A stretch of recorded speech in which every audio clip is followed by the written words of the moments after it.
Sir, waste Asia में जो ongoing escalation चल रही है उसके चलते सर ग्लोबल फाइनेंशियल मार्केट्स में एक वोलेटिलिटी देखी जा रही है और भारत में भी सर शार्प इरोजन देखा गया है इन्वेस्टर वेल्थ में।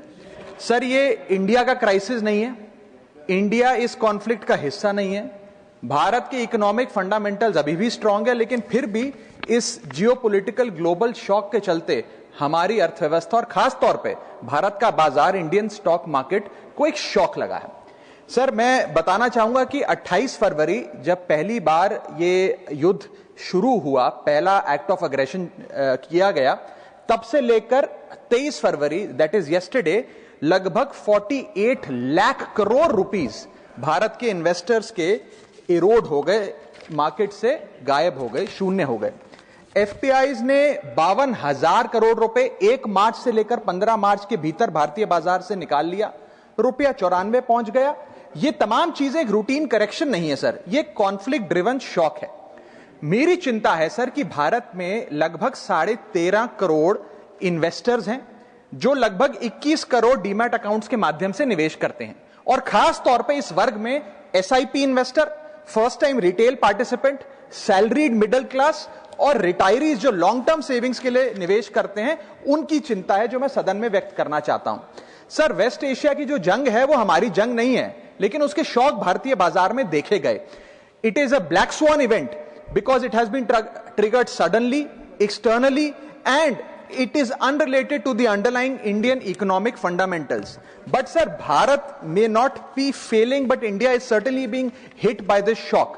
और मेरा सरकार से ये अनुरोध रहेगा that the government, when they encourage citizens to enter the global markets or the capital markets in particular, the government cannot disappear when external shocks hit the household wealth. इसीलिए मैं अनुरोध करता हूं कि कुछ रिलीफ भारत के इन्वेस्टर को सरकार द्वारा दिया जाए। पहला रिलीफ जो हो सकता है सर वो ये है कि रिटेल इन्वेस्टर को टारगेटेड रिलीफ दिया जाए।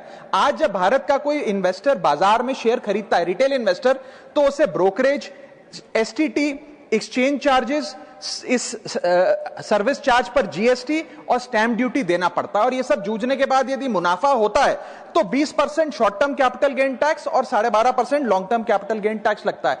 अगर कोई लिमिटेड ट्रांजैक्शन कॉस्ट पे रिलीफ सरकार दे तो इन्वेस्टर सेंटिमेंट बूस्ट हो सकता है। I am not asking for market populism sir, I am asking for targeted investor protection. मेरा दूसरा सुझाव है, अगर time bound STT relief retail investor को दिया जाए, एफएनओ सेक्टर को नहीं। एफएनओ सेक्टर में एसटीटी बढ़ाकर सरकार ने अच्छा काम किया, मैं सराहना करता हूं सरकार की, लेकिन रिटेल इन्वेस्टर के लिए अगर एसटीटी का रिलीफ दिया जाए तो एक इन्वेस्टर कॉन्फिडेंस बूस्ट हमारे बाजारों को मिलेगा, भारत के रिटेल इन्वेस्टर को मिलेगा। मेरा थर्ड सुझाव है सर कि कैपिटल लॉस को कैरी फॉरवर्ड करिए। समाप्त कर रहा हूं sir, I just need half a minute. Extend capital loss carry forwards. आज भारत का इनकम टैक्स जो लॉसेज होते हैं बाजार में, उन्हें 8 साल तक कैरी फॉरवर्ड करने की अनुमति देता है। इसे बढ़ाकर 12 से 15 किया जाए इस क्राइसिस विंडो में जो लॉस बुक हो रहा है। Sir, I am just finishing. Sir, special crisis period tax treatment, one time relaxation for retail taxpayer for this notified stress period. And sir, finally my suggestion is कि low friction rebalancing अगर portfolio में mutual fund investor करता है, मान लीजिए वो equity से date fund की ओर जाना चाहता है इस सेबी नोटिफाइड स्ट्रेस पीरियड में, तो उसे इसकी अनुमति मिलनी चाहिए with very limited expense ratio. And lastly, the government must emphasize on strong public communication. हमारा बाजार, आरबीआई, सेबी, एक्सचेंजेस, वित्त मंत्रालय भारत की मैक्रो स्टेबिलिटी और एनर्जी प्रिपेयर्डनेस पे जनता से बात करें। In conclusion, permit me to say that India's fundamentals are strong. What needs strengthening is the policy shield that surrounds our investors, because this is not our war, but our investors are paying the price. Thank you.